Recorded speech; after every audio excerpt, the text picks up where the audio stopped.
So all of us here, we have been through struggles. We have been through dark times and trials, and we have overcome.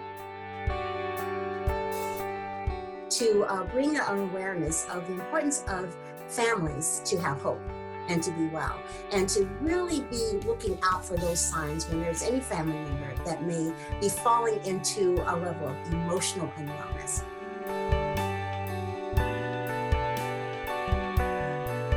We have learned and we have been blessed, and we want to share some of the ways that we've been able to do that with you, to inspire you.